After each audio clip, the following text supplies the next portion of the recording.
Hi,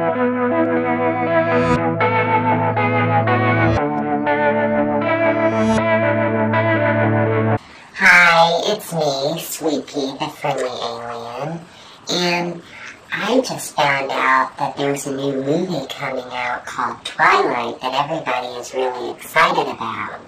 Apparently, it's a movie that is based on a book that's really popular, and the book is about a young girl who moves to a small town in Washington, and she's kind of a misfit, and she doesn't really, fit in with most girls her age or care about the things that most girls care about. And she ends up meeting a boy who is a vampire, but is a kind of vampire that has decided to not drink human blood. Him and his family are different than other vampires, but he's still a vampire nevertheless. And they meet and they fall in love and they have this intense romance, and everything just kind of goes crazy after that, with bad vampires coming in and them wanting to hunt and kill her, and he wants to protect her. But the thing that I think is most interesting about this story is the idea of, well, any kind of boy meets girl story is worth looking at, because we all have a yin and we all have a yang. We all have a masculine side and we all have a feminine side. And a lot of times what we're attracted to is what we need to cultivate inside of ourselves. And so, this boy, he is known for being really attractive, and he's very intense, and he has special powers. He has power, basically. And this girl, she felt like she was kind of plain and not very attractive, and she didn't feel like she had a lot of power, and she was just kind of average. So there's a part of her that seeks intensity and special powers and her yang. It's also known as the anima and the animus. So the girl would be longing for her animus, and the boy's longing for his anima, which is what she is. She's nice, and she's normal, and she's receptive to learning about him, and she's also willing to accept him even though he's different. Because the thing that they have in common is that they're both outsiders. They don't fit in with, the rest of the world for different reasons. And so in their attraction to one another, they're able to discover a side of themselves. Now, I think the story in this movie is probably going to be pretty good and definitely popular with fans. But I also think that these kinds of stories can be used by human ego to say, I need to find a boyfriend who's hot like that, and I need to be obsessed with my boyfriend, and he needs to be obsessed with me, and it's us against the world, and just silly thoughts like that sometimes we have, especially when we're young.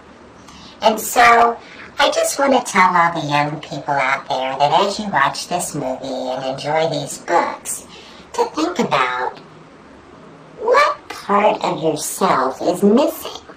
And maybe you need more intensity in your life, or you need to protect yourself.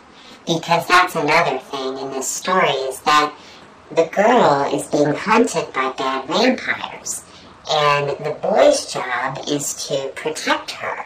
And so if we're drawn to this vampire character that she's in love with, then it might be that we need to cultivate our own abilities to protect ourselves, to stand up against forces that might want to hurt us or harm us or keep us from our full potential.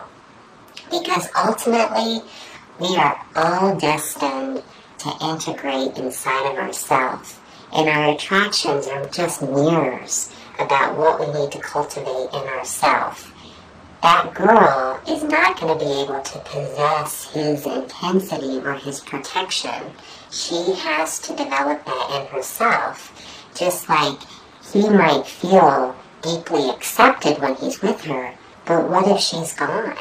Then how does he feel? He feels like crap. And even a vampire doesn't deserve to feel like crap. So, ultimately, he's got to accept himself. But she's just a mirror letting him know that he's acceptable. Now, the last thing that I want to say about this movie is that there's an interesting little twist to this. And it's that part of the dilemma between the two of them is that he's decided to not drink human blood. Well, because he gets so close to her because of his attraction, he wants to drink her blood. The smell of it, the primal scent of her blood, makes him want to just lose control, the control that he and his family had cultivated. So in a lot of ways, this movie also explores spirit versus the primal body instinct. And I was thinking about how, I don't know how many boys watch this show or read these books, but I think it's an interesting archetype that's being explored, which is that a lot of young boys seek to experience the feminine through sexuality. Their lust or their attraction to women is in a lot of ways basically trying to wake them up to their own feminine side. It's so desperately needed on this planet, and that's why it comes on so strong. But like this boy, rather than learning from it, they end up devouring it and killing it, either through focusing too much on the sex and not enough on the person. And so, because of this dynamic where if he were to get too close to her and just go by his instinct, he would end up devouring her, he's having to have self-control, and in that process he actually gets to know her, and he actually gets to feel the love and acceptance through getting to know her that she has to offer him. So I feel like part of the lesson in this movie is for young people to not, it's not about suppressing your sexuality, it's about bringing more depth to it and inviting spirit along, because the culture is saying, have sex, be beautiful, you know, use people, use your relationships, bitches don't matter, bros before hoes, and things like that. But it's just not very lasting. And that kind of perspective actually leads to a lot of emptiness.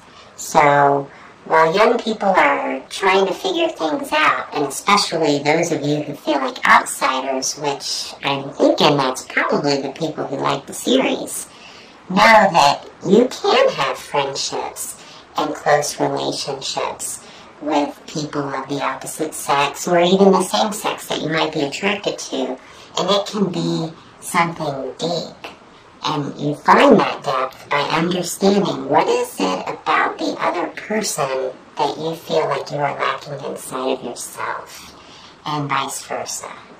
So that's how you can make your relationships function like mirrors. Now, I know I said I only had one more thing to say, but I do want to say this, that a lot of times people watch these movies, young girls especially, and it's so exciting, and they watch it, and it's over, and you leave the theater, and you suddenly feel very empty. It's like, compared to that, my life kind of sucks. Well, I want you to know something. It's just a movie. It's just a story. But it's a story to get you thinking differently. So don't compare your life to that life, because vampires of that kind, they don't exist. And vampires don't make good boyfriends anyway. So you just figure out What is it about that boy and about that girl that makes you so excited and happy? And begin developing that kind of experience in your own life, but in fun and healthy ways rather than ways that could lead to death and destruction and attracting a pack of vampires that want to kill you. Well, that's all I wanted to say. Bye. Let's